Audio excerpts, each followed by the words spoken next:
It is a Thursday night, and I am a Screaming Wyvern. I call myself Wyvern because I hoard role playing games like a dragon, but I can be unbalanced and occasionally toxic. And tonight, we are returning to the world of Dungeon Crawl Classics with the absolutely brilliant solo adventure, The Hounds of Halthrag Keep.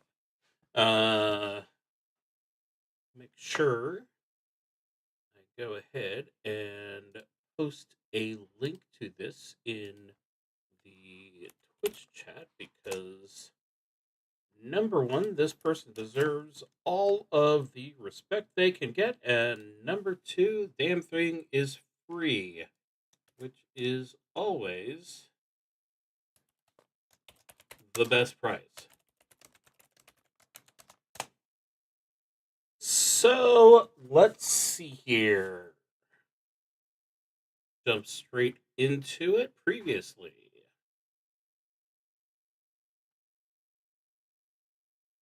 the player character was abducted by a werevulture, allegedly, who was the leader of a gang that was looking for precious star gems and decided, hey, the absolute best thing to do is throw as many bodies at this cursed location as possible because what can go wrong with that?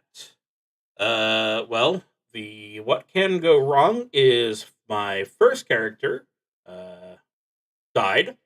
Um, where was that? Uh,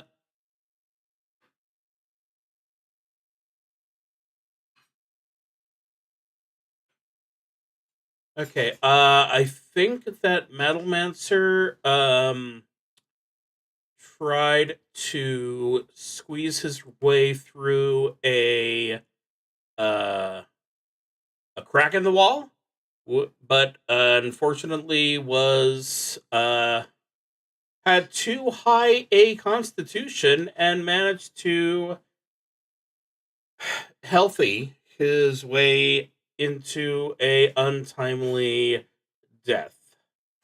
This was followed by in the courtyard of Halthrag Keep, a dire maker. I do not remember what dire maker was. I know that Metalmancer was a uh, bank clerk because I have connections to the credit union industry. I made many jokes about that, but we move on. But yeah, Dire Maker did run into a random encounter, which was apparently far too brutal for them. And finally, we had Rock and Robin, who, what is this place? It was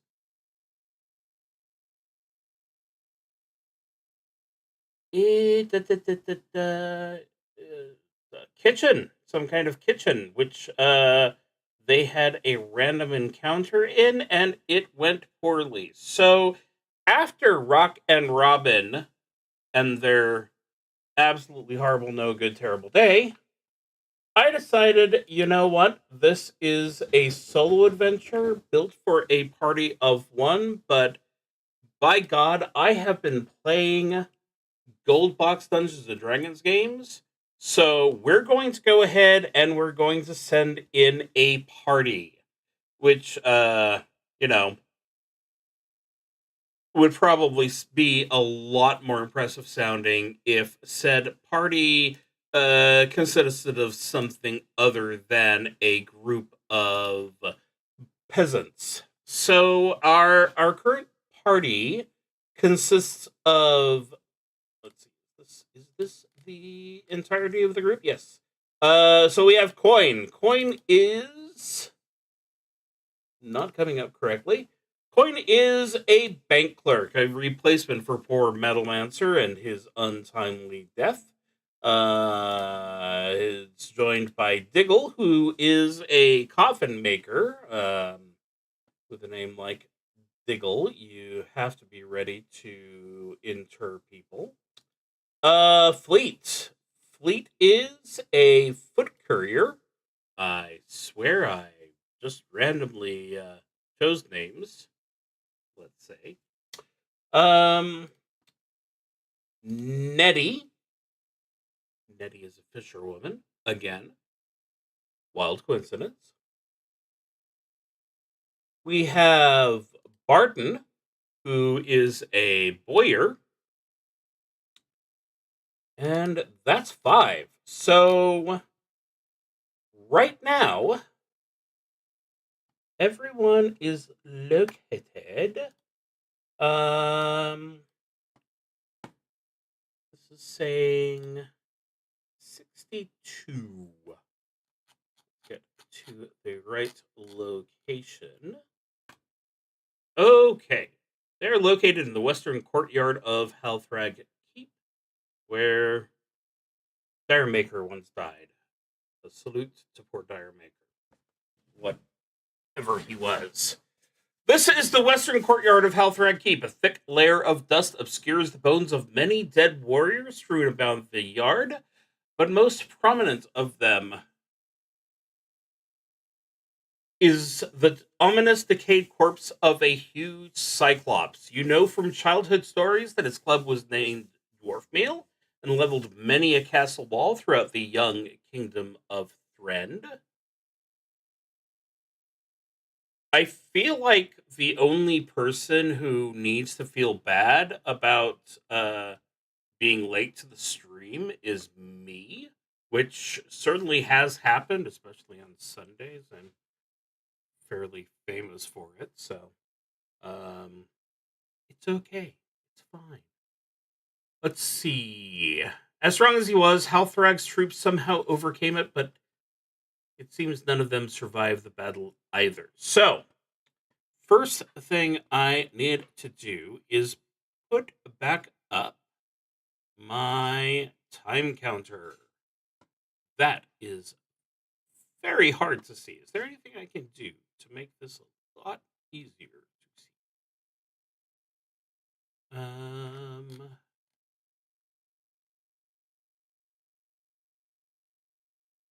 Well, we can add an outline. Go ahead and create a big outline.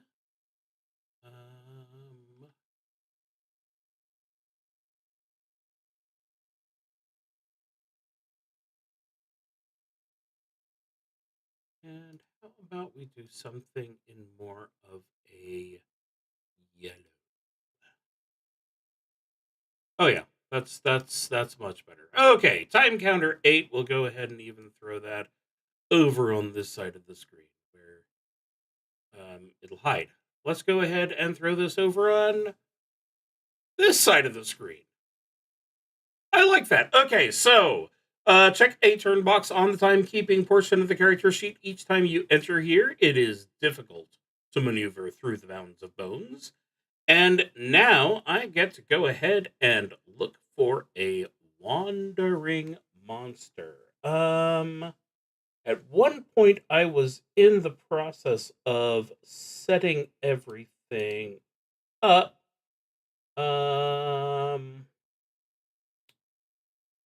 But that did not get finished. Shame on me. Okay. 62. I've got that written down. I'm going to go ahead and pull up the wandering monster table. It's been long enough that I don't remember. Okay, so there are not 24 turns ticked off on my character sheet, which means that it is still daytime. So I get to go to number 3. I have between 1 and 12 possible encounters. So let's just go ahead and toss us a die. And that was a 3, which means the mighty group is up against a goblin. 28. So, a lanky and bedraggled goblin sidles into view. When you see it cackles gleefully. You may attempt to flee, parley with it, or fight it. Well, there are at present uh 5 of us and 1 of him. So let's go ahead and just check out how the combat is looking today. Just clicked on that. Let's click on the correct one. Okay. We are up against a goblin. We'll go ahead and we will set the goblin into the fight.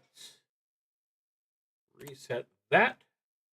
And have everyone go ahead and roll for initiative. Okay. Well, this is extremely sad for the goblin, as Diggle gets to go ahead and start us off. So, Diggle. Diggle has a hammer. He also has a couple of hand axes that he could throw, and he has a throwing knife, which, weirdly enough, he can also throw. So if he goes ahead, I'm not going to waste time on prettification when it's just a goblin. So he goes ahead and he swings his hammer at the, well,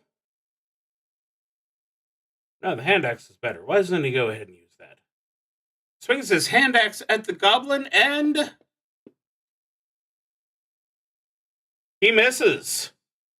So maybe the goblin isn't in quite as much danger after all. Coin, our bank clerk, uh, he has a silver short sword. So we'll go ahead and give him a chance.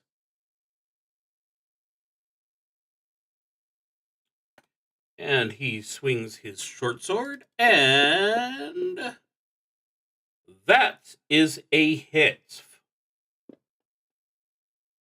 And more importantly, that is a super terrific hit, and the goblin is gone. So that was a very short battle, and that's okay. So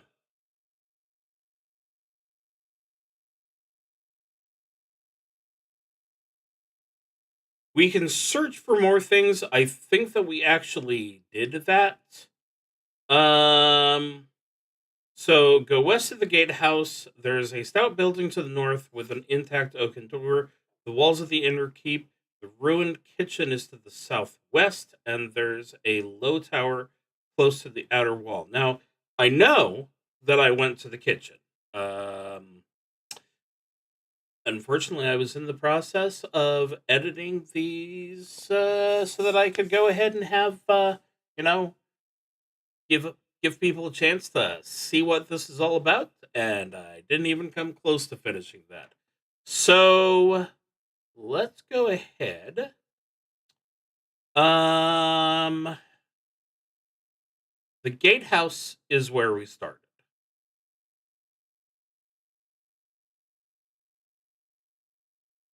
Obviously, where we should probably go is the inner keep and the low tower. I've got actually. Let me go ahead and get it pulled up. Once I remember where exactly I put this stuff. Haha, no. There's handbook. That's completely different.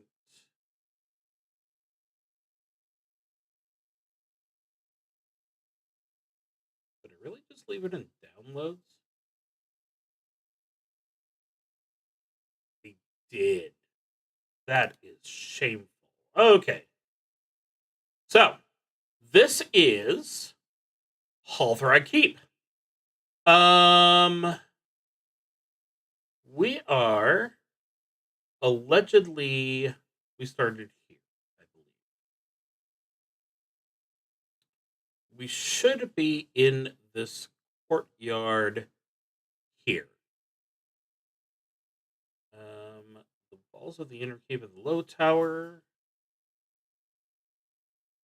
ruined kitchen based on that. Um,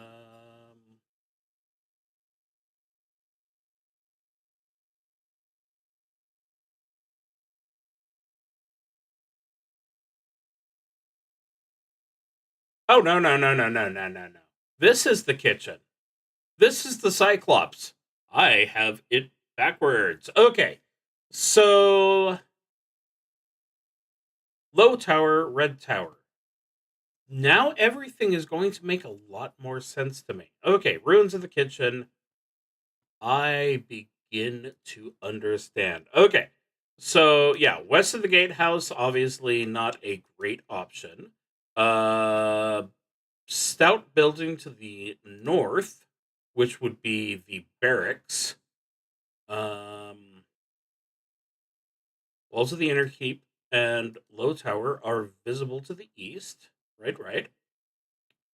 Ruined kitchen is to the southwest, and also we can pass the low tower near to the outer wall. So think I think that headed towards the new hall is a perfectly valid idea. 107 is the number I am headed to. Let's go ahead and make a note.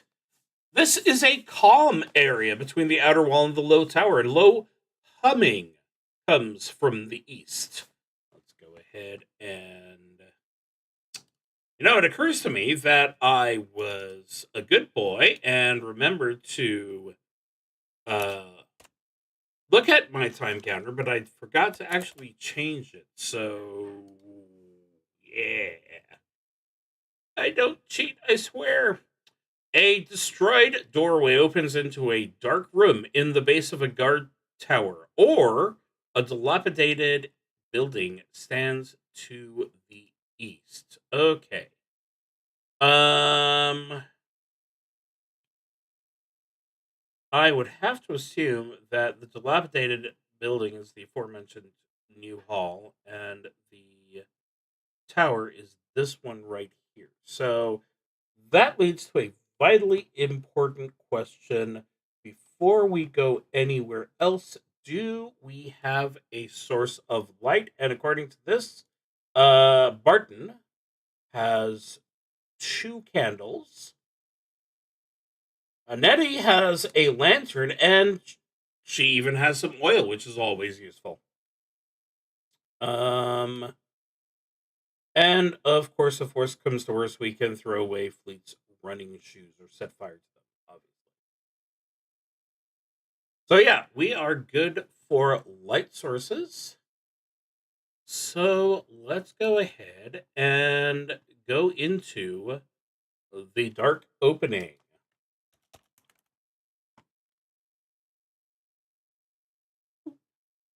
This is the empty and musty interior of the southwestern guard tower. A worn and shaky wooden stairway winds up to the top of the tower where there is a landing and a trap door. A scorched and hacked oaken door hangs from rusty hinges. So, obviously, the ruined door takes us right back where we started. So, instead of that, let's go ahead and head up the rickety stairs because nothing ever went wrong climbing random stairs into a tower. Uh, 53 is our page number. 53. 53. There it is. Check a turn box on the timekeeping portion of the character sheet.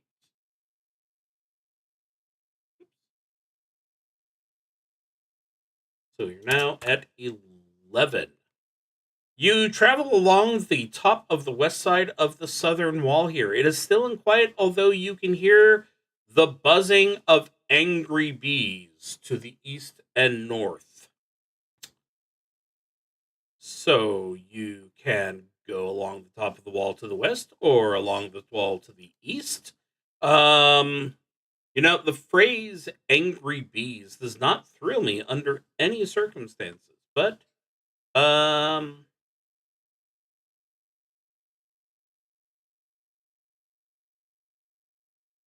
so if I have all my information right, I could head to this tower here, or this tower. Top wall to the west, top wall to the east. Let's go ahead and.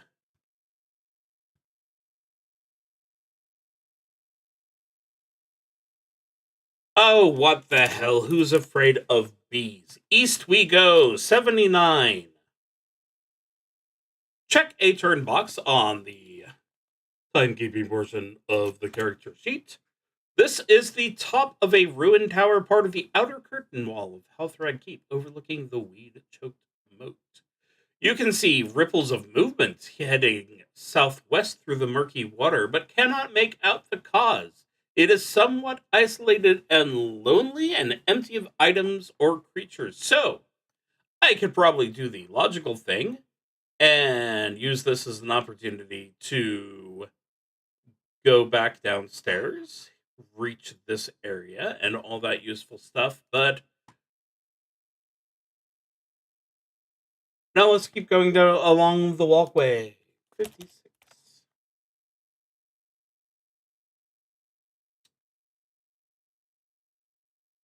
The booming of a harquebus. You might be hit as you sneak along the walkway. Make a DC 11 agility check. Okay.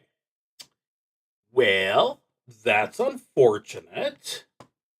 Um so DC 11. Um I can already see that Barden is about to get in trouble. Um Now if you know who I named Barden after, then you'll know that there's a cruel irony to that.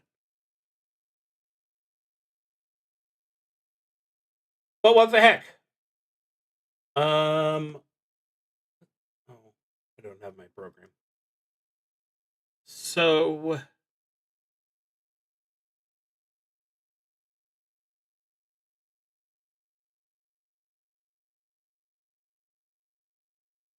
okay, I'm going to be pedantic and use a reflex roll because that's what I would say as a game master or judge, referee, judge. I think this one's judge. So Barton rolls a 14, which is above an 11. Good job, Barton. Coin rolls a 1. If you fail, then you've been hit by a sniper somewhere across the moat. Take 1d4 points of damage. Coin takes 4 points of damage. Coin has a hit points. Did I really say that? That is not how we phrase that. Coin has 2 hit points. Coin has left the party forever. Diggle goes ahead and does a reflex check. He has a bonus and he rolls a 13. Everything is good. Fleet, who is just as screwed by the irony of his name, manages a 5, taking 4 points of damage. The four-sided die is very fond of that today. And he also has 2 hit points, which means bleh. Okay. And that just leaves our fisherwoman, Nettie, who is also joining the got hit by the harquebus.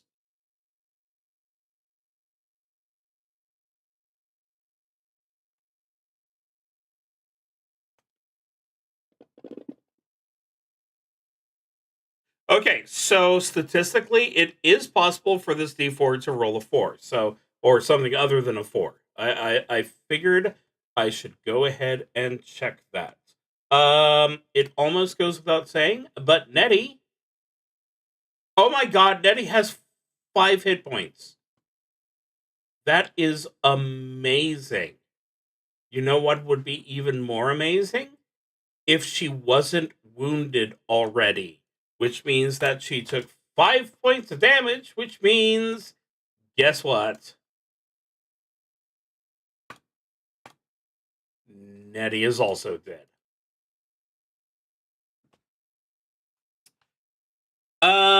Do I go ahead and pull up the? See, I have a Halthrag graveyard, which keeps track of unsurprising deaths. But they were ambushed by a sniper. Are we going to go ahead and call them unsurprising? Maybe there's a little bit of surprisingness here. Now we'll go ahead and put them on the list. I'm forgetting a lot of characters, apparently. Okay, so Diggle and Barton are currently our 2 survivors. I'm going to go ahead and quickly go in to their inventory.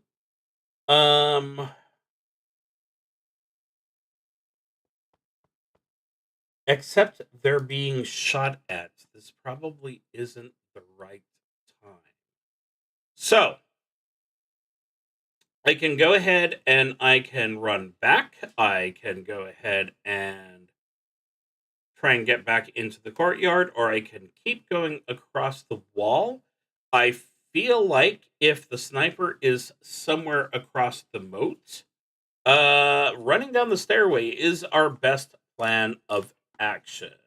92. This is the long stretch of wall between the southern guard towers. The ruined New Hall lies to the northwest. A weed choked set of stairs climbs up to the top of the wall. To the north, a crumbling ruin. Got that a little bit early. Let's try it again. To the north, a crumbling tower lies in ruins, as if shattered by some great force. The wall stretches away to the east into the gloom. Now,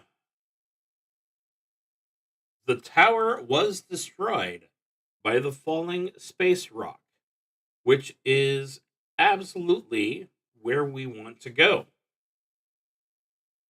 So, despite it just being 2 people and one of them being in deep trouble, let's go ahead and inventory. So you have quite a few pieces of gear, but none of them of the healing variety. You have very close to the same stuff. So that's a shame for them. Let's go ahead and head north to the base of the destroyed tower. Okay. Check a turn box on the timekeeping portion of the character sheet. You have come to the base of the crumbling wreck known as the Shattered Tower. Roll a d4 and subtract 1. You encounter that many buzz drones. These are the small larval type that will attach to dead bodies and create zomborgs. There are no zomborgs here, but you hear the wailing and scrabbling of dead things to the north where fallen rubble litters the courtyard. Pieces of strange machines connected by metallic ropes are strewn haphazardly around the base of the tower, and a yawning hole dips into the earth where the tower once stood. The uncanny metallic wires lead from the machines down into the hole. So,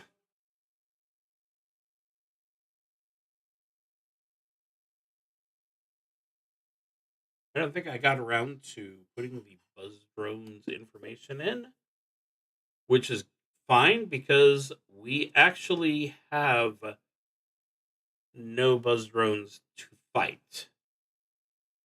So,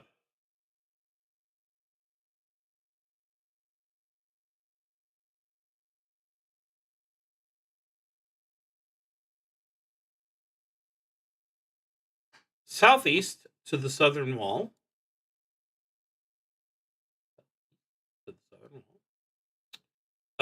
North into the rubble-filled courtyard, or into the hole. I don't think I'm quite ready to go into the hole. So let's continue up the courtyard. 111.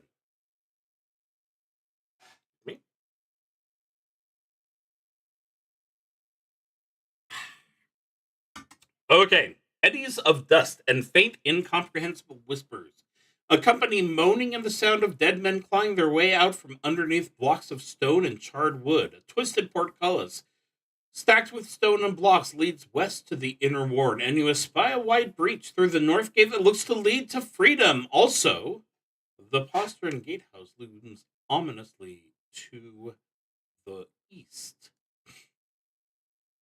Yes, indeed. Okay.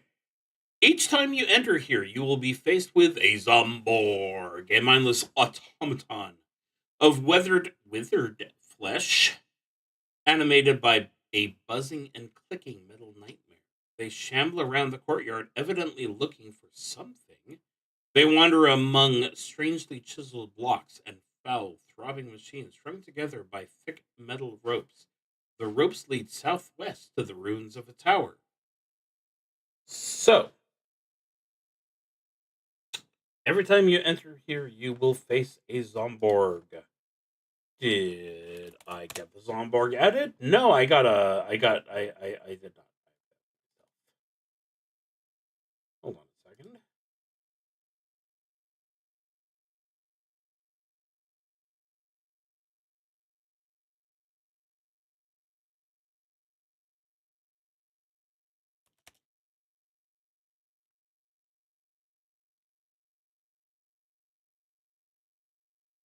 Maybe I did.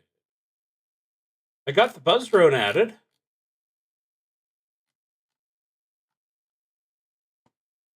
Oh well. Okay. Please stand by. So, we are working with a Zomborg.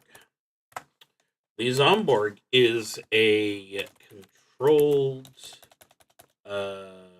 device controlled corpse.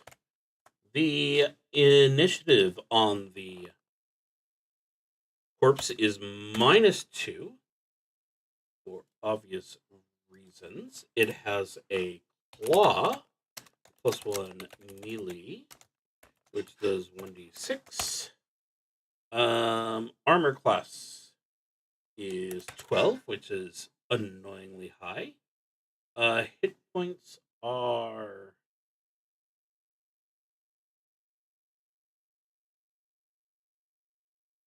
3.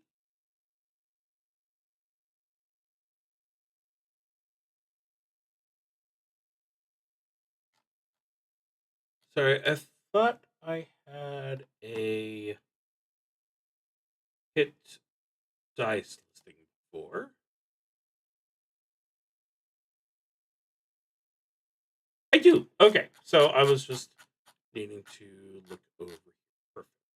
Zomborg, Zomborg, Zomborg, Zomborg, Zomborg, Zomborg. Okay.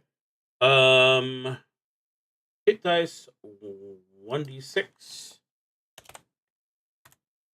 Speed I don't care about. This is not important at all. So fortitude save +5, reflex save -3, and willpower +2. Good thing I'm not planning on using any mind spells on it. Okay. That gives us information for a Zomborg. So let's go ahead and pull that into our battle map. That's the party sheet. Let's go ahead and find the battle map. There you are. We'll throw the Zomborg there. Zomborg always attacks last. Let's go ahead and do a nice, clean initiative check, which puts everyone after the Zomborg, but that's not how things are going to work. We'll just override that. Okay. Starting from the beginning with diggy diggy hole, diggy diggy dig. You have your hammer and your silver-headed hand axe. Now the thing is, apparently, you're getting a +1 on your throw. Seems to be because you are a no, you have a high agility.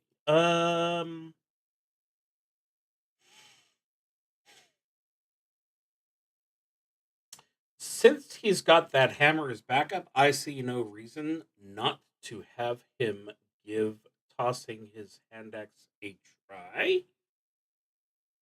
Does he have the Zomborg selected? He do. He rolls the die and gets a 13, which is Leverly for him. The Zomborg has rolled a 1 for its hit points, which means it is now an ex-Zomborg. Now, I am being told that the Zomborg's treasure is special. Don't know how special that is. Okay. So we can leave to the north. We can go into the inner ward, southeast to a gloomy looking guard tower, which is going to put us right back to the Harquibus, which sounds like a terrible idea. Back southwest into the Shattered Tower or into the Prostern Gatehouse. I know that it is shameful and that we could be joining the Werevulture's gang, the Jackals, but I think we should go ahead and check out the North Wall breach. 48. You sprint through the crumbled remains of the northern wall, where it appears that some force shattered it and made a meandering path down to the river below. This is almost too good to be true.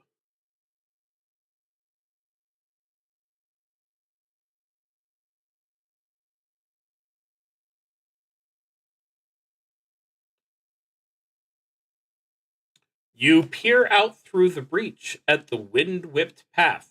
It's fairly steep, but you shouldn't have any problems getting down it, unless, of course, it's guarded. Well, this absolutely doesn't sound like a trap whatsoever. There is nothing wrong with this plan whatsoever. 67!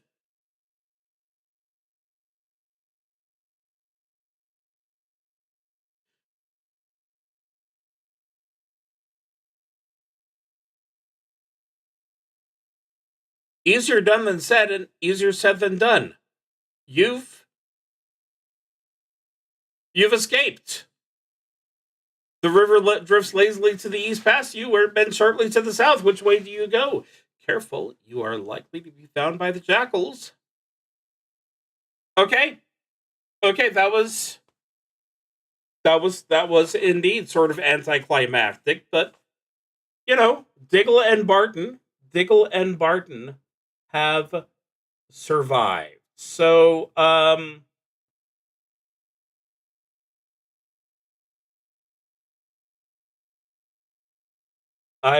going to go ahead and add some notes here. Let's see if I can uh make my way back here.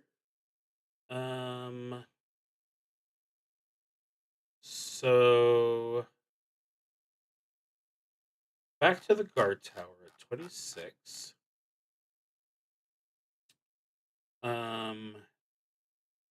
Back up the ladder.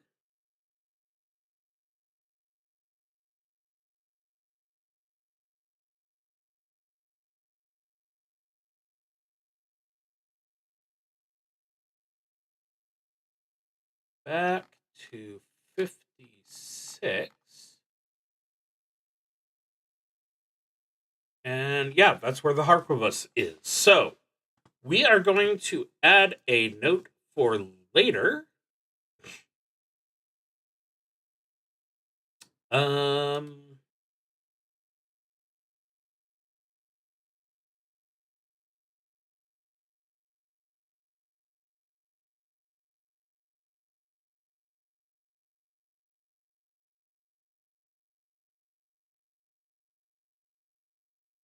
Thank you.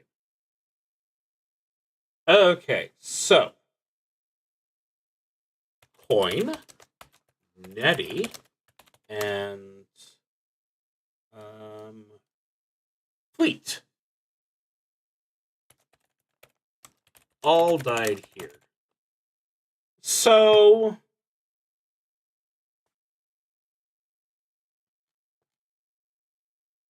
in honor of their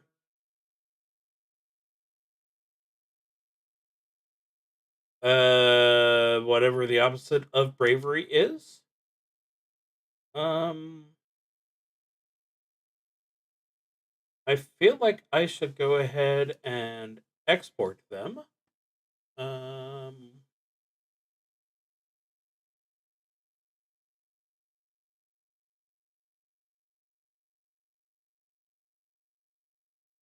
Campaigns and Hounds of Halthrag Keep, and this is Barton. And now we're going to give him his freedom. Diggle.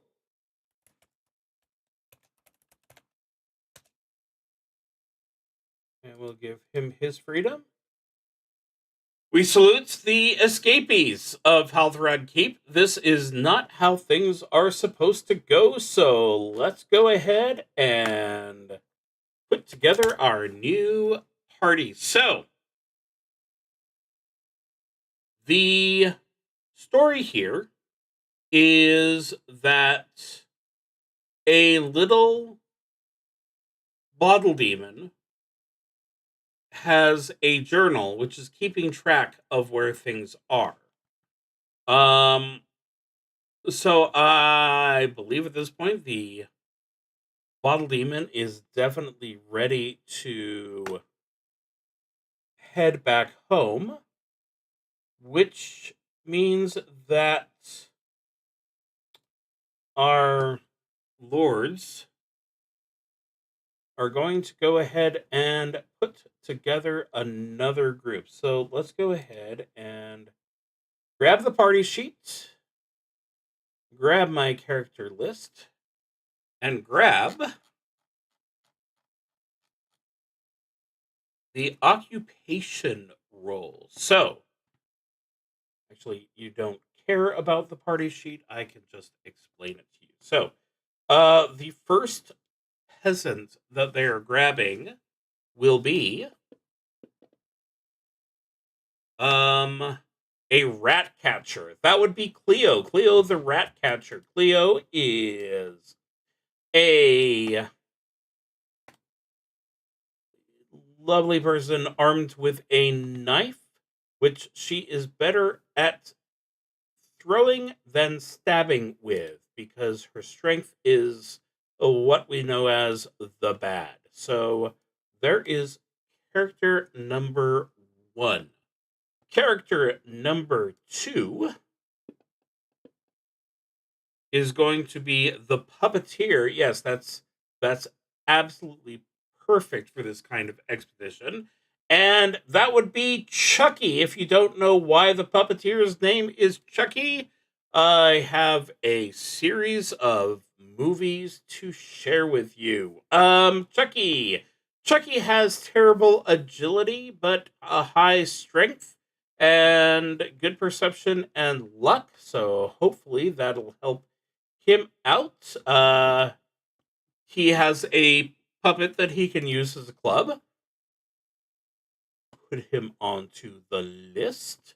Leo has no alignment. Let's go ahead and make Leo a waffle rat catcher, because why not? Okay. Party member number 3 is going to be the barber. Barber,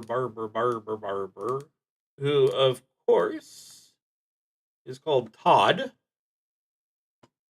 Again, if you don't know where I got that name from, there's a movie with Johnny Depp you could check out. Bad agility, good perception. Everything else is completely neutral. Let's go ahead and grab 3 more people because life is cheap. A food cart vendor. Food cart vendor, Sandy. Sandy is smart, and that's the only good thing we can say about the poor dear. Um, she has the worst luck imaginable. She has uh, bad perception, bad stamina, bad agility. At least she's got average strength. So the dice were not in Sandy's favor. 2 more. That would be a foot courier. We no longer have a foot courier. Coin diver. Oh, that's right. That's who Fleet was. Not Fleet. That one guy who died, and we're all very sad for. Egg snatcher, bank clerk, mudlark, courier, baker, tombstone carver.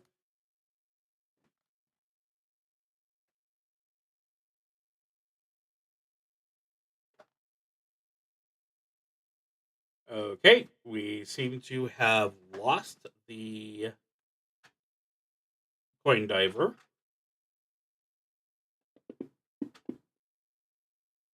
So let's try the highway woman man. That would be Robin. Robin here is actually one of the first people I've seen who has something that's high in there. No, Robin's dead. Robin has already tried and lost. We need to go ahead and take Robin off the list. Anyone else actually already dead already? Okay, no. Everyone else seems available. I wish I knew where Robin had died, so that I could put their equipment back. 5.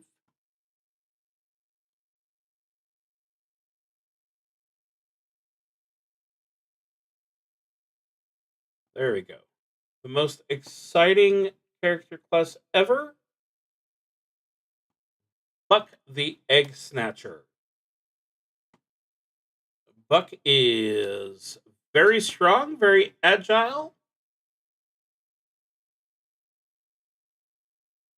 but technically he should get a penalty to all of his attack rolls, but that hasn't been implemented, and I'm not going to go back and change that. 1, 2, 3, 4, 5. One more friend.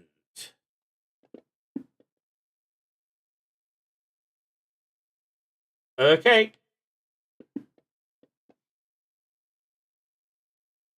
This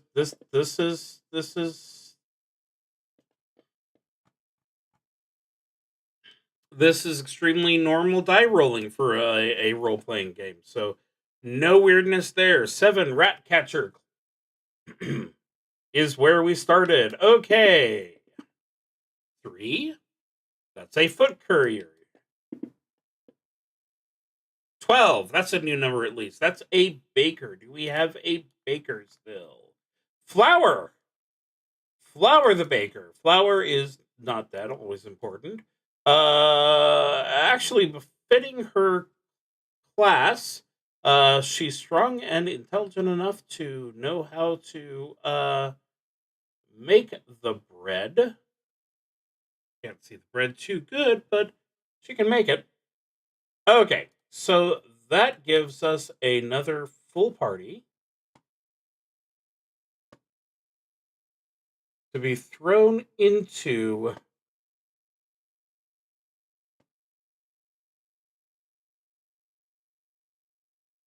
so Buck and Chuck and Cleo and Flower and Sandy and Todd. Okay, and now we'll go ahead and go back to the beginning. So to sum up, uh, a lot of people in Marburg died of something called the zombie plague, which sounds absolutely perfect. There's a massive number of peasantry who are headed to Marburg in the hope that they will have an inheritance waiting for them. But they were waylaid by the jackals and kept in a state of discomfort and beatings. At which point, Diphtherio grabbed some of them to throw them at the castle. And as mentioned earlier, we have decided that they're at the point where they are pissed off enough about the lack of success that they are just going straight to throwing groups at it. So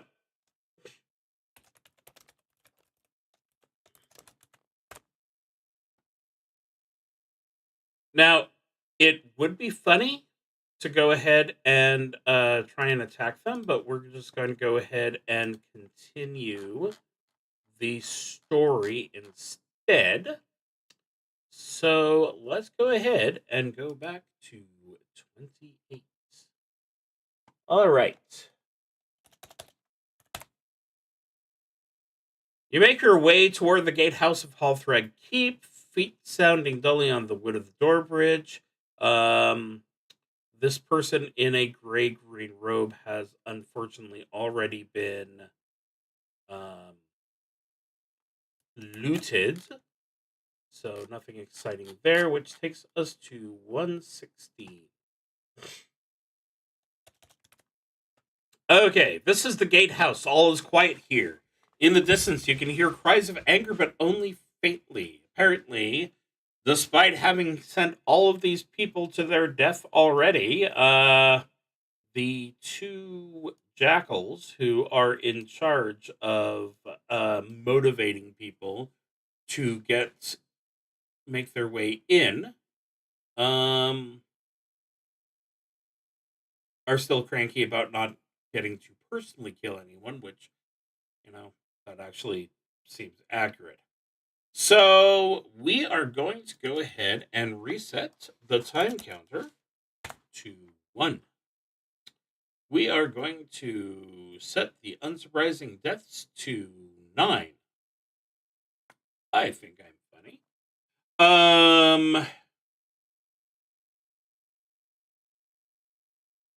So we need a wandering monster. What are we going to get to play with for this group's first foray?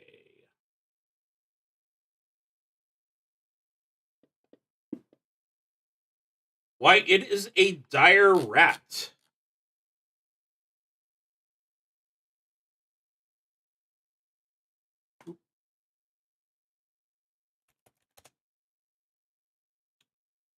throw that in there. Initiative time for everybody. Okay. A lean and hungry dire rat skulks the ruins looking for bones to gnaw or flesh to guzzle. It seems like there are always rats in these things, doesn't it? You must fight it or flee. There are 6 of us and 1 of it. So I see no reason why anyone would want to flee except for common sense. Buck. Buck is our first character on the list. They are just as good at throwing as stabbing. So they're going to go ahead and target Mr. Rat and try and do them a stab. The stab hits excellently and kills the rat. So that is a fantastic start.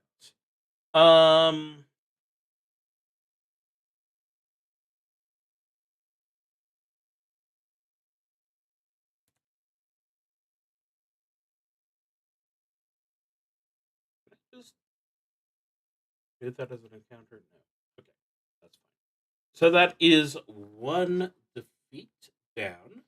Okay, the dire rat has a treasure available to it. Let's see what we can get our hands on. We do a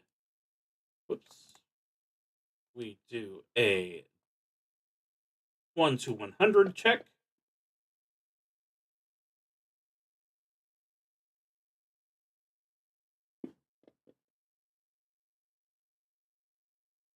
What to do in game?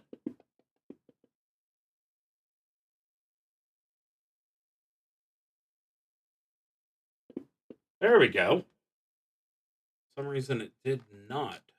Very much did not want to do a roll there. Okay, so what we have found here is a slightly damaged chainmail shirt. That sounds lovely. Chainmail, we're going to go ahead and make this a slightly damaged chainmail. And the armor class bonus is +3.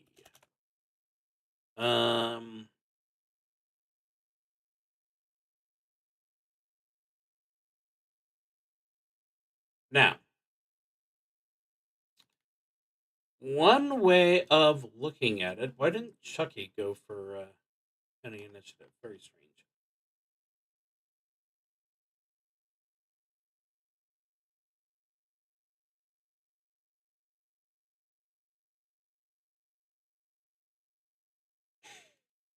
One suit of armor, 6 people. My desire to make it further has complicated things for me. So,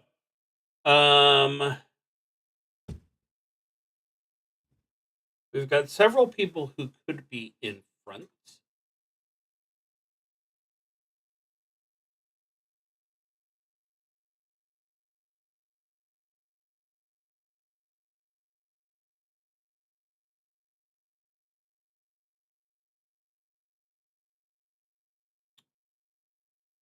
I'm really tempted to put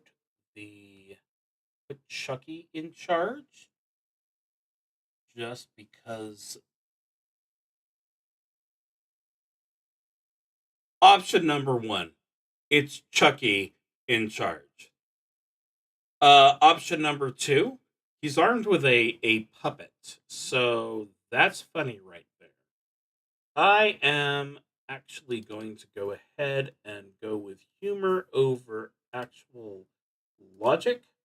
Let's get the items pulled back up and give him his chainmail. Very nice.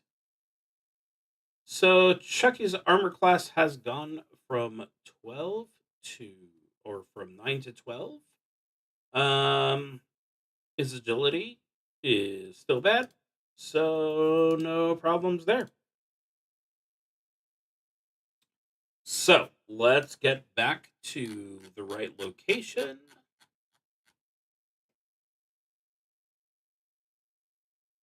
Okay. Um,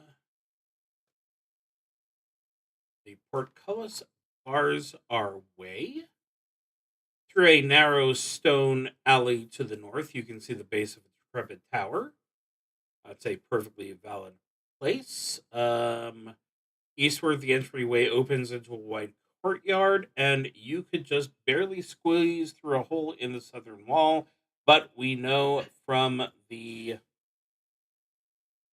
um, the journal, which we have access to, that that would be an incredibly terrible idea. Okay. Um. So we are here.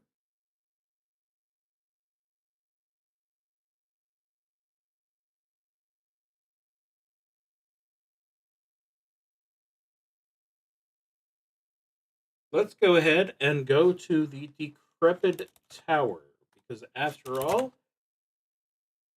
that might be somewhere where we can find gear and supplies and other good stuff. 13.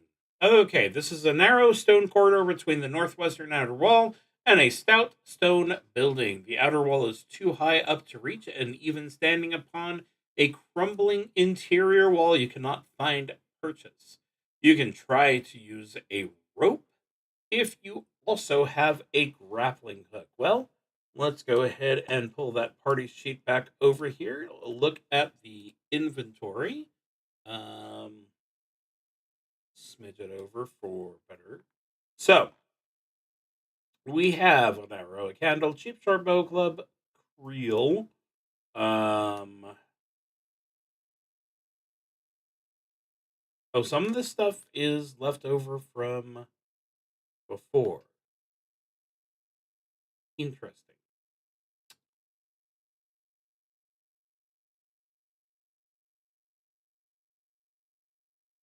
But right now, none of that matters because the word grappling hook does not appear here. So back to the gatehouse we go. 116. Which means our only option is I'm going to be kind to my party and assume that they can have a moment before we actually have someone else show up. We are headed to 62. All right, this is the western courtyard of Halthrag Keep. A thick layer of dust obscures the bones of any dead warriors, cyclops, blah, blah, blah. Okay, time counter. Time counter goes 2. Wandering monster.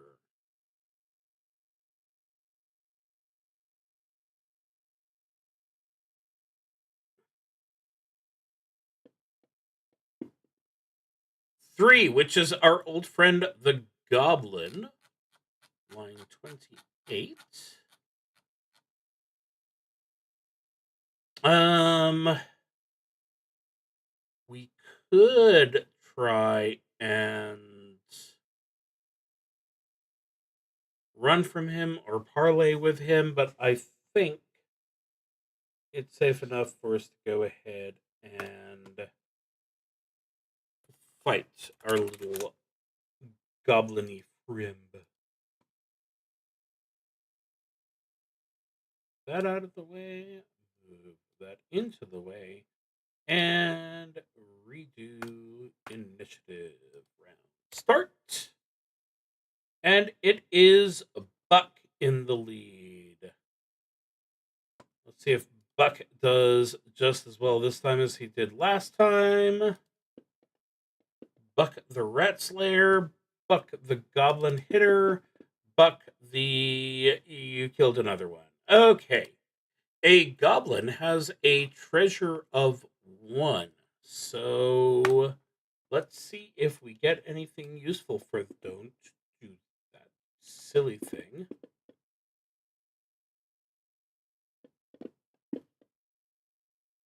15. 15, 15, 15. 15 is a rope and a. No, of course, it's not actually that. It is a half rotten leather cuirass. So we've got some leather armor going on, but it's going to stink to high heaven.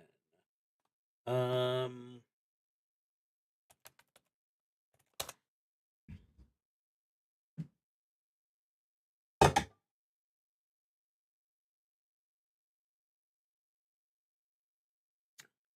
The leather cuirass gives a +2.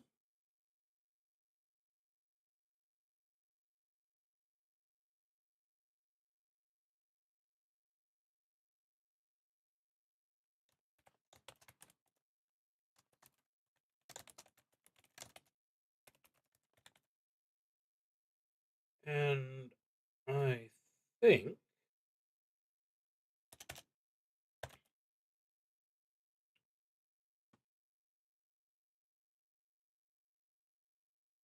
at this point, Buck is everybody's hero. I think it would be only fair to let him have the cuirass as a reward for his bravery. He has a rope. He does have a rope.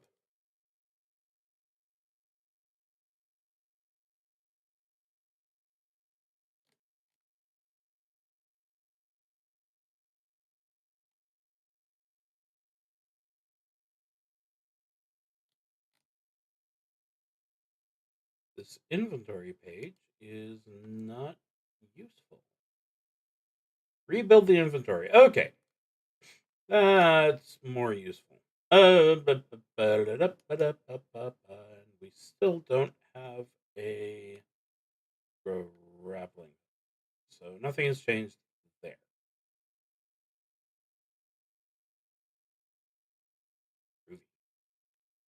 Okay. I have 62 written down here. I hope that's the right thing. Okay, wondering. So, if I want to search, I can make a difficulty 15 luck check. As far as luck is concerned, the person with the best luck is Chucky and Flower. Um,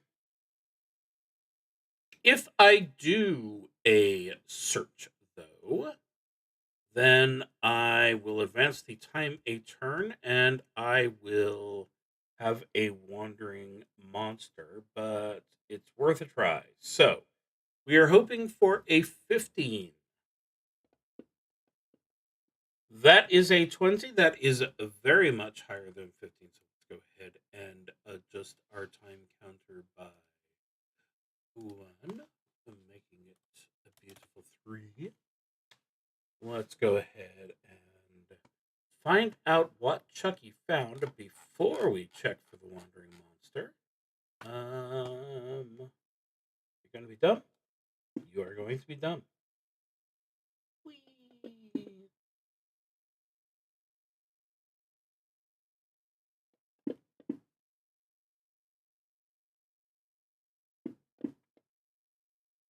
I don't know. It's doing that to me. It's hilarious. 32. 32, that's an 82. A hand crossbow. That's interesting. A hand crossbow created by dark dwarves of all things. And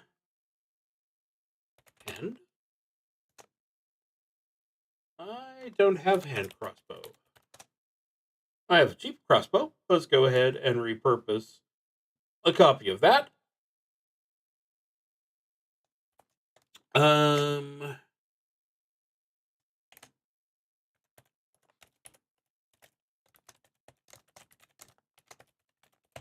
Now it's not saying anything about arrows. I don't know if I should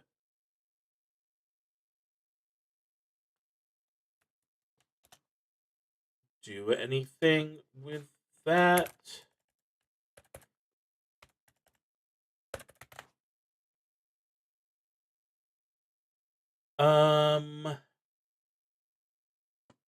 So agility. Buck is good, but he's already got an item. Everyone else is um hmm.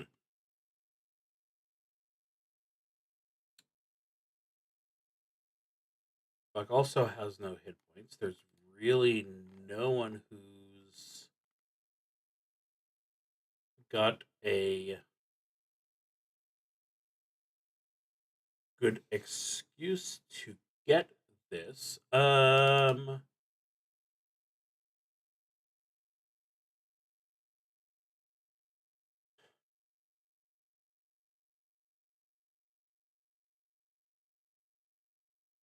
going to go ahead and give it to her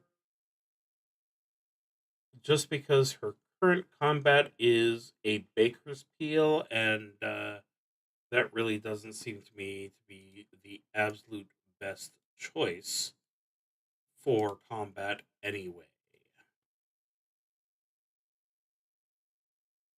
And we need someone who can stand in the back, don't we? Okay, so we found us a crossbow. We figured out who should hold it. And now we're going to talk to a hyena rat. That is actually a very scary sounding thing.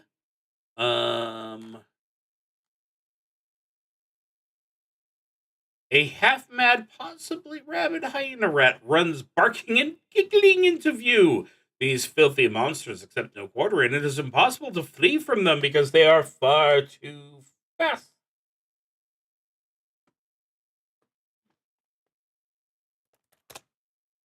Hyena rat.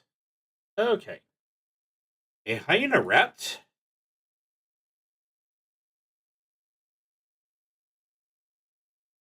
has an armor class of 7, so this is not going to be too bad.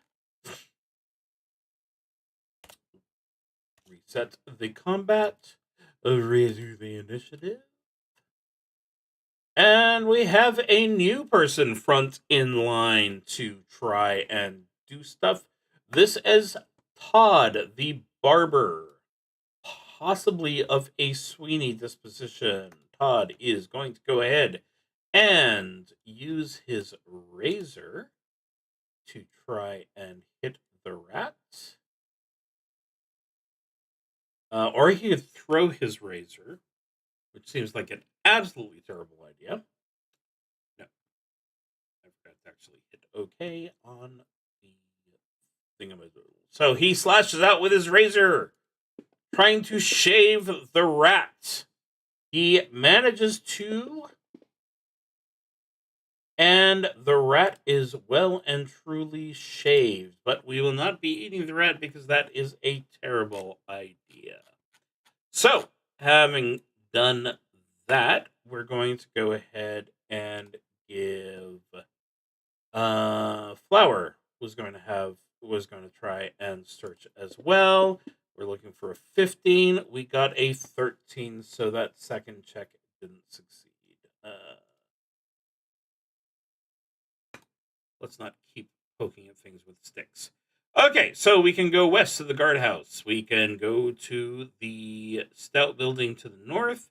We can go to the inner keep, the ruined kitchen, or the low tower.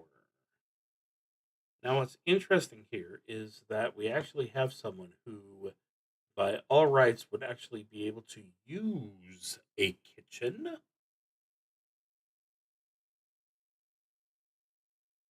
And I cannot for the life of me remember what's going on with the barracks. Let's go ahead and try that. Let's go ahead. I vaguely remember there being equipment there. That would be good. 45. Another time counter increase. No surprise there.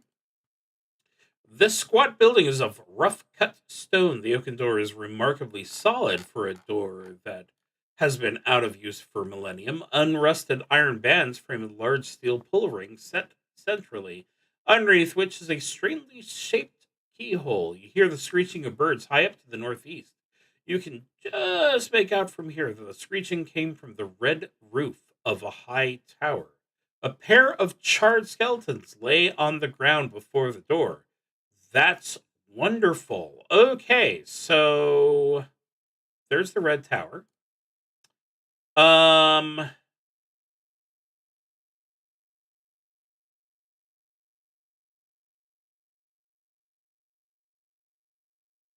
so there was a fancy brown bronze key found by somebody, but no one's actually claimed it. If we have a stiletto, which they are obviously suggesting because it is a long, thin blade. Um, the razor I'm looking at as one of those straight razors that absolutely will not do. A pepper mill seems unlikely to use. Yeah, and the knives are going to be too thick. So, no, we don't have the option of the stiletto. We can head back to the Cyclops corpse, or we can go ahead and see what we can see of the Red Tower. Um,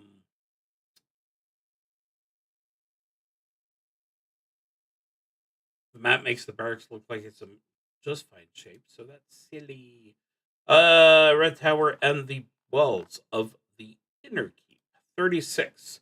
Another turn counter goes by. A furious cawing as from angry crows comes from the high red top tower to the north. The wall of the inner keep stands before you, its entryway destroyed. The hinges are miraculously unrusted, but twisted as if by a great force. The splintered wood spreads out from the doorway into the inner ward, where piles of bones and rusted armor and weapons lie strewn about. A trail through the dust goes south around a low tower into the southern portion of the ward. So we can go through the destroyed doorway into the inner ward proper. We can go south on the dusty trail. That is now our two options. So this right here looks like what they are talking about. Why not? 76. Check a turn box on the timekeeping portion of the character sheet. Sure thing, boss. This is the inner ward, the last bastion of defense for Halthrag Keep. It is dim and thin weeds grow up around the bones of the fallen dead here. Several sets of footprints head off in differing directions and blood trails as well. You may follow them southwest of the base of the low tower, southeast to a partially ruined building, east through a ruined portcullis into the courtyard beyond, or over a partly destroyed wall into the northern courtyard. Okay, so southwest, um,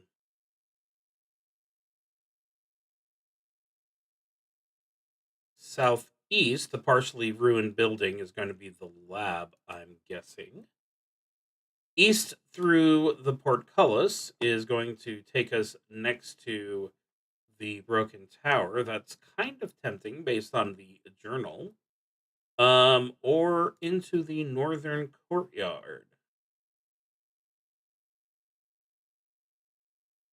Let's go to the lab, the partially ruined building, as it is called. And 119 is the number of the article we are reading. And of course, it takes time. The squat building is mostly destroyed, but it is hard to tell what did damage. Dragonfire, hellfire, The walls are scorched and the rubble grows. No, the rubble does not grow. The rubble glows a sickly blue. Behind the ruins to the southeast, the higher tower shows serious structural damage. All around, you can see streaks of blurry motion and the angry drone of what sounds like hummingbirds. The sound is too low and insistent to be insectile. The shapes streak around in wide arcs. The shapes streak around in wide arcs and loop-de-loops, but they are too fast to glimpse clearly. You can search the rubble for items for each attempt, mark off a turn on the timekeeping portion, and make a DC 7 luck check. If you succeed or fail, there is always one piece of space rock to be found each time you check. Each time you fail the luck check, a wandering monster appears. No, that sounds great. Let's go ahead and take advantage of that because we want space rocks so that we can make friends with the bandits, let's say. Okay, so a 7 or better, a 10 definitely counts as 7 or better. So let's go ahead and start off with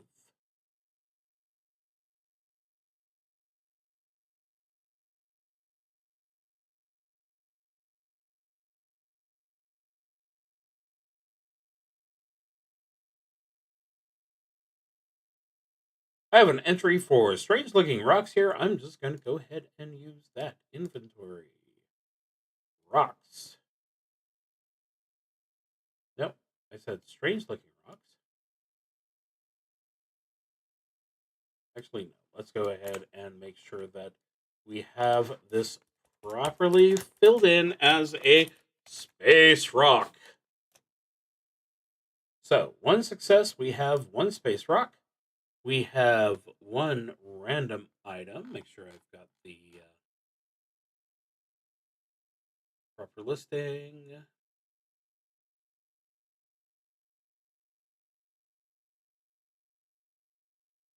If you succeed, HH5. Okay. You're gonna be smart? Nope, you're not gonna be smart. Oh, there's the problem. I'm not dropping it onto the chat screen properly. 13.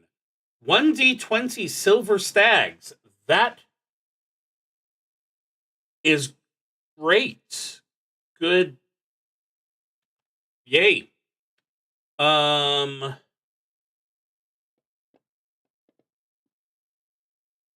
sure that the 16 silver pieces will help us out a lot. Okay, so I did not change the time counter for that one. Let's go ahead and change that to 9 for flour to do a search.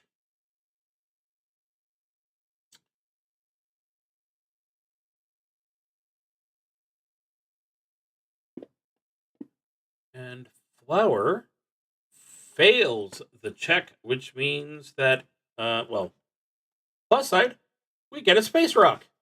Yay! Downside, we get a fight. So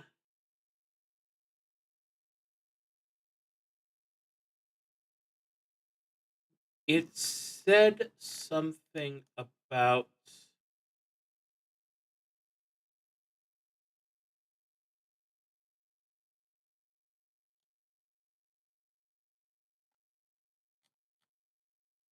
a keep entry. I'm sure that is just meaning this. Okay.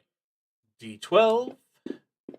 And that comes up 12. A sleepy and irritable possum man. Let's see what's going on here. 46. You have roused a sleepy and discombobulated possum man. They are not the brightest of creatures, and they are also nocturnal. Luckily, you have caught it dazed and confused before it becomes fully active.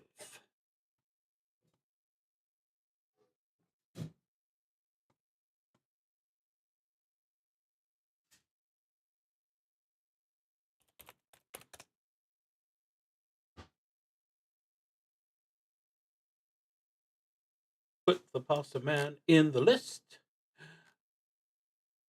Do the initiative check. And yeah, the pasta man is not going to have much luck. Okay. So we start off with Buck. Not going to have much luck. So we start with Buck. Buck.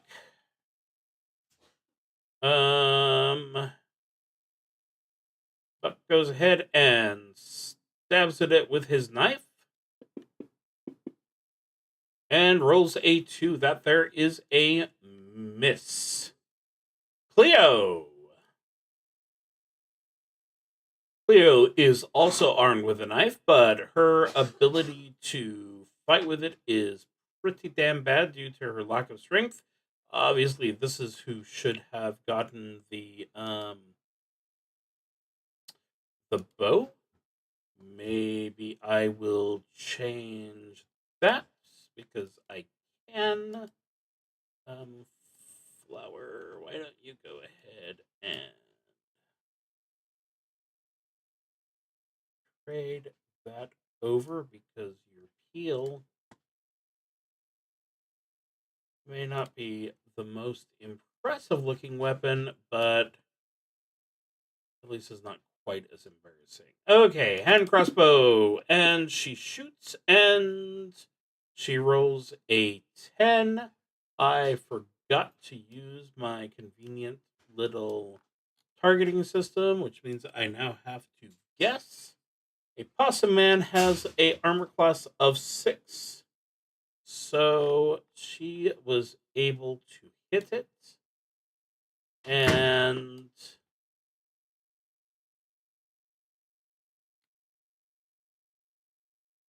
do 1d4 points damage to it. Okay. If you hit it once, then it will turn to flee with a surprising burst of speed. Make a DC 14 luck check.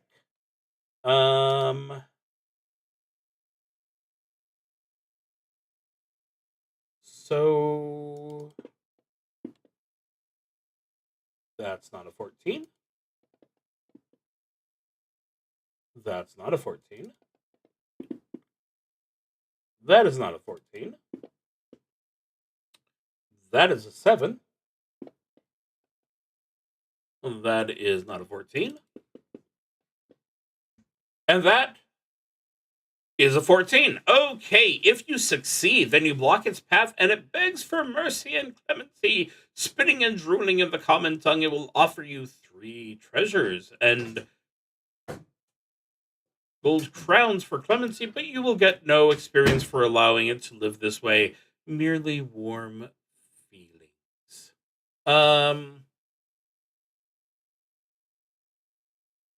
Yep, that sounds fun. So let's go ahead and start off with our gold crowns, of which he had 17, which is a beautiful large number of gold pieces, which again would be amazing if it were not for the fact that they're currently stuck in a bad place. Although that does sound much better for if they leave the way that the other people did. Which is, one has to admit, in the journal, so there's no reason why they wouldn't know about that being an escape route, but we move on. 26. 26 is a Velium map that leads to a fortune in gold in some other location far, far away. We will go ahead and call this a useless map. This is treasure, technically. And we'll just go ahead and put it into a pile. Okay, that was item number 1 of 3. Item number 2 of 3. It's the funny number. Nice. It is a parchment flyer listing the virtues of the cat's inn in Marburg.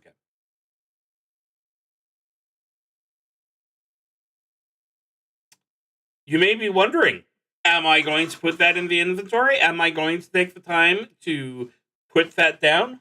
No. No, I am not. And finally, 36. A steel pot with a leather strap added to serve as a helm, which can give some lucky person a +1 to armor class. Do I already have a pot? I feel like. Oh, I have an iron pot helmet. The iron pot helmet gives +1. The steel pot helmet gives +1, so I might as well just stick to that. Okay. If I go into the character list, armor class. Currently, the person. No, there's two of them.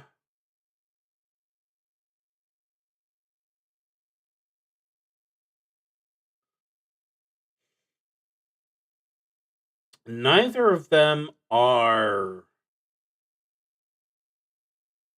specifically more or less in a bad position. Todd has 1 hit point. Sandy has 2 hit points.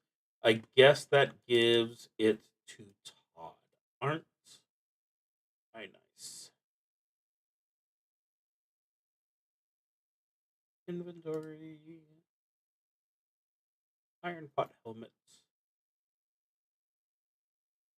Sure that is equipped. Yep, his armor class has gone to 10.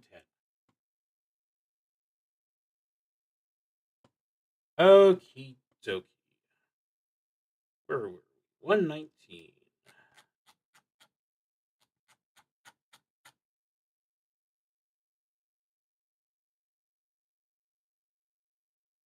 So from here, you can move west of the low tower or move carefully into the northern courtyard.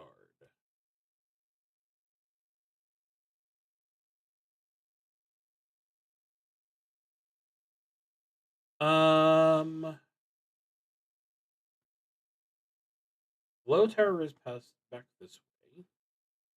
The northern courtyard is there. Or we can just go.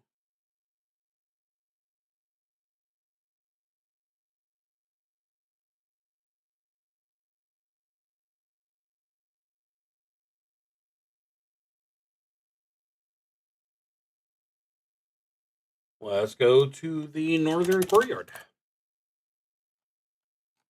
It says we're doing it carefully. That's a good sign.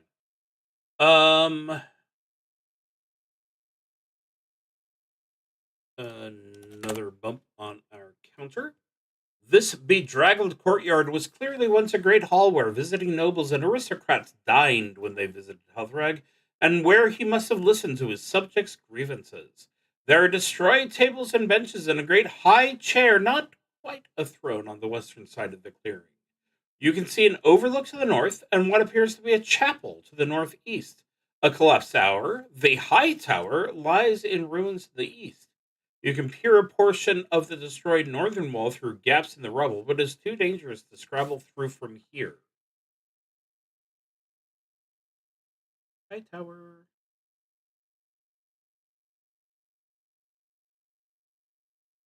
So, head west to a guano flecked part of the yard. I feel like doing that would be batty. Went through the rubble to the northern overlook, go northeast to the chapel ruins, go back to the inner ward. Oh, let's have our poor people have a chance to get some blessings from their deities. 123. Wending your way through the rebel, you feel you approach a holy place. Spell Vexit, which is the bottle imp, becomes uncomfortable and fidgety. He squeaks out, "Turn back! Turn back!" Yeah, gee, I wonder why a bottle demon would not want us to go forward. Let's go ahead and keep going. Check a turn box.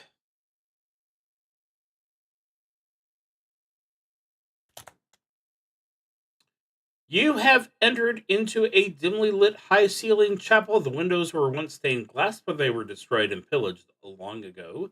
There are dried-up fonts for holy water, but they appear long unused. A gilded statue of Justica, blind goddess of righteous justice, figures prominently at the rear of this room, bidding stalwart worshippers enter. Some vile and rowdy heathen has attacked the statue and marred its beauty, hacking off an arm and scarring its face. If your alignment is chaotic, then you feel a strong sense of ill foreboding and imminent doom. Let's see. So, if we have chaotic people here, then we're going to have to accept that.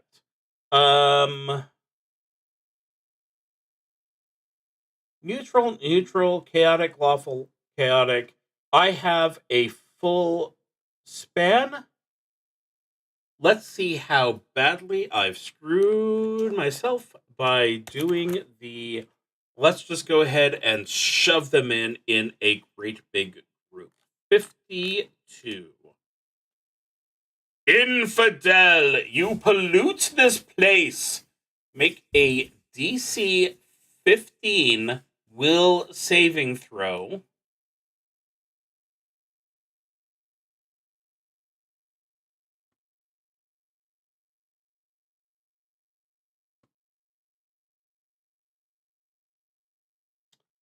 Well, that'll be the chaotic ones.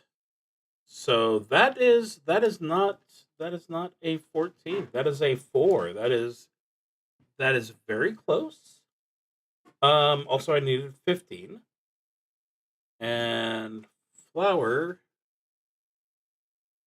willpower? Yeah. That is a 9.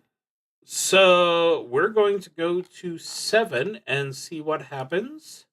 The air around you thrums with divine power and wrath. Justica's statue turns its head to gaze at you, and you know that deep in your heart you are found wanting. Justica will not abide heathens or perverts, or those who think too freely.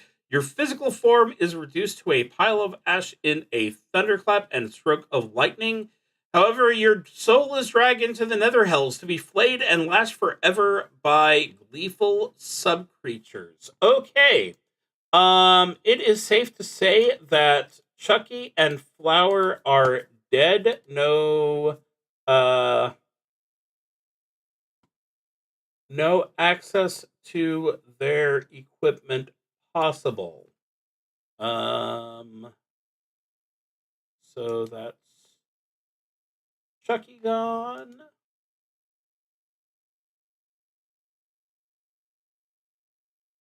And that's Flower gone. Forever.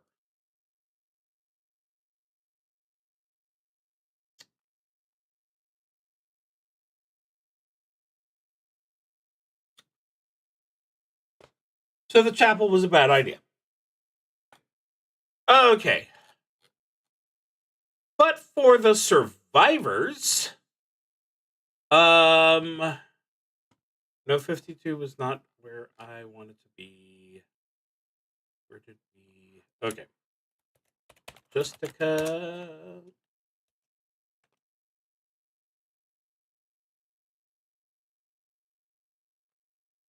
Justicia.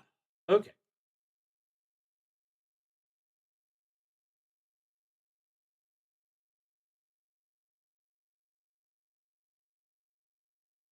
There we go. So, we may pray.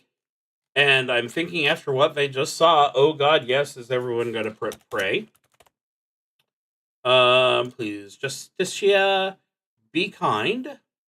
1d4.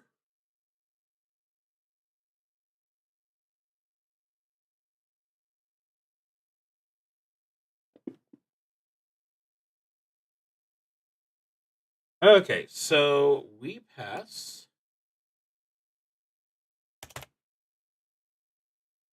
You kneel before the statue of Justicia, contemplating her lost arm, scarred face, and perfect serene anger. The gilding could be repaired if this place weren't so hellish.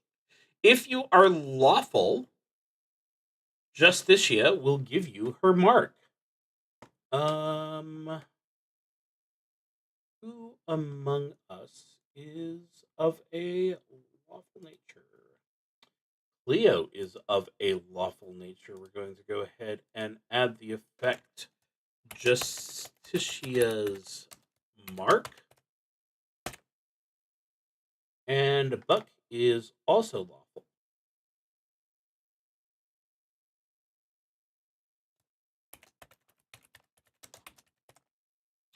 If your alignment is neutral, you can become lawful if you want.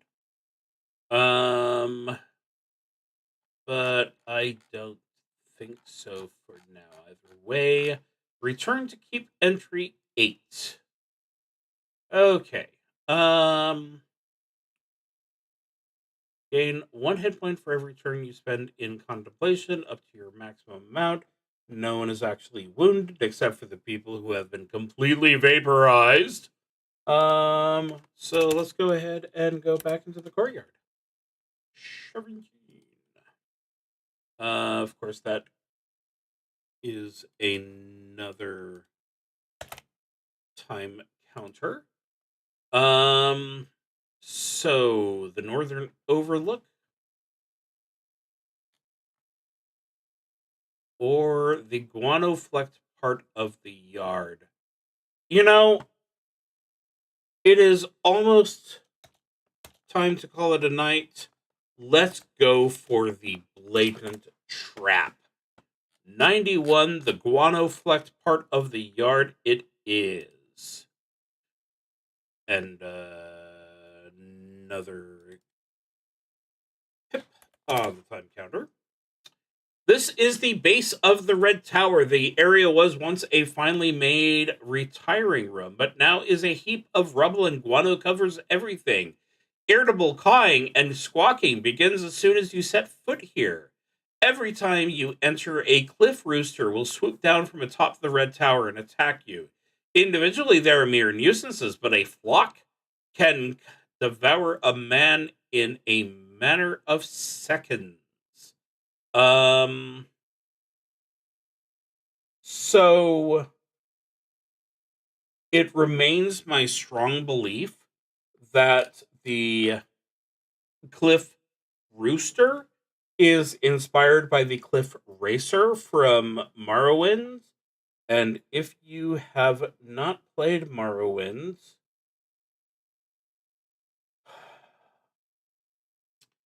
Cliff Racers were a problem.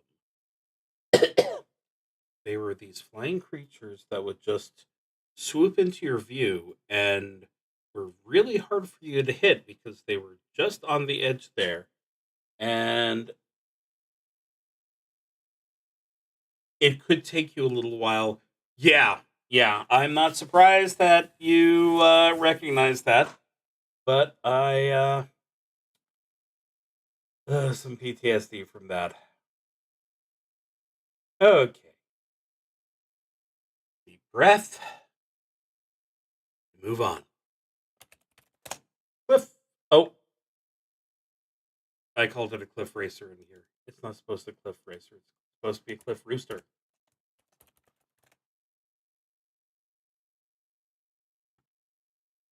And yet I called it a chicken of unusual size. I obviously had some idea what I was supposed to be doing. Okay. Redo the initiative. Start the round. It's Todd again. The Cliff Rooster has an armor class of 14. Good luck, Todd.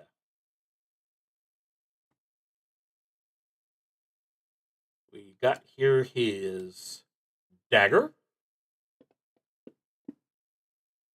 which he misses with, which means that now it is the Cliff Rooster's opportunity. Since Todd just went ahead and tried to be all attacky on him, it's going to go straight back for him. So a 12 is a hit. 1d4 is a 1, which doesn't matter because Todd be dying. Okay, but that means that Cleo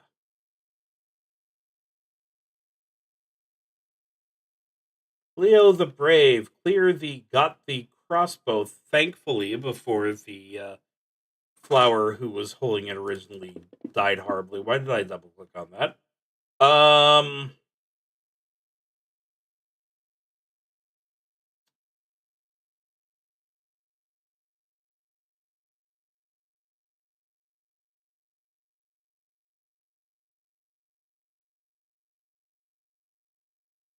I don't quite know what happened there. But the important thing is attack at Cliff Rooster, miss. Buck.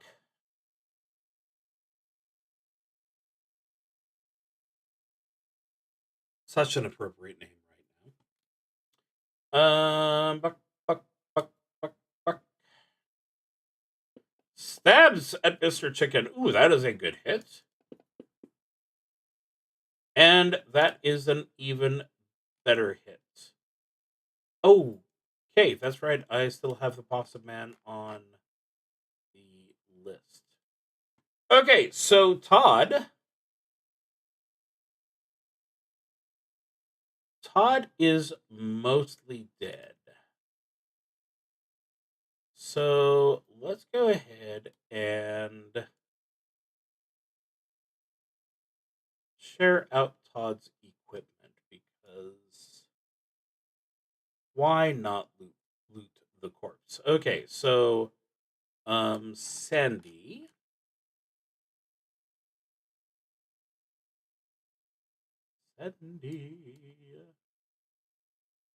Sandy has a lantern and some oil, so that is another flask for her.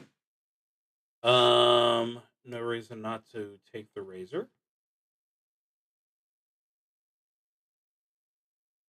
Nope, that wasn't how we're supposed to do that at all. 2 flasks of oil, a razor, a jar of leeches, and an iron pot helmet. Let's go ahead and have Cleo take the extra lantern just in case. And with that, we can consider Todd's time on this earth over. Play taps or whatever you prefer. But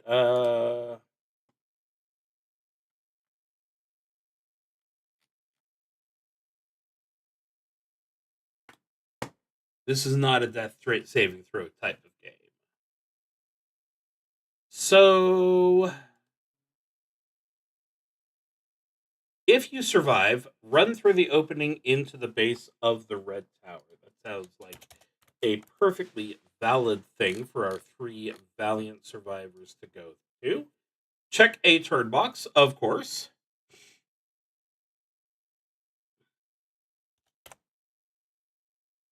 This is the ground floor of the Red Tower. Furious cawing and flapping outside disrupts the otherwise ominous silence. The air shimmers and twinkles here in a way that makes you feel somewhat lightheaded. We can go up the staircase or we can go down the staircase.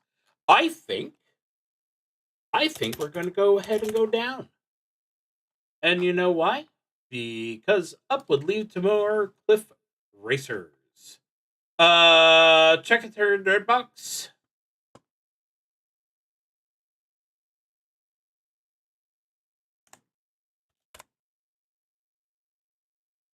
You must have light to see. We're good there. This portion of the red tower lies well below the ground level outside. Sulfurous fumes flicker around, and giant blue letters on the floor read, "Look for the signs." Someone has removed a flagstone from the floor and dug a hole in the ground. We can enter the hole.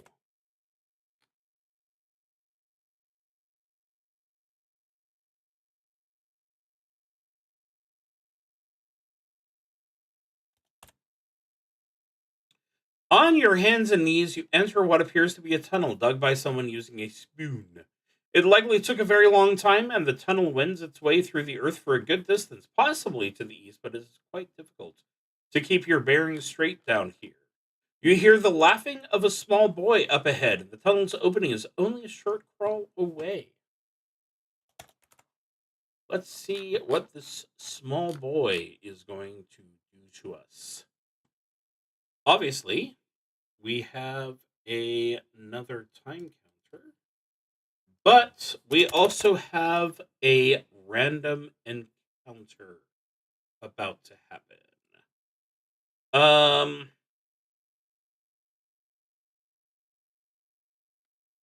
so we will go ahead and call that good for tonight. Next week, we will see what wandering encounter we run into. Ooh, ooh, ooh. Unsurprising deaths. We are now up to 11. Huzzah the damned. Wait. 12. I forgot about poor Todd just a moment ago. And with that, I say good night to you, and we will be back next week to see what happens next.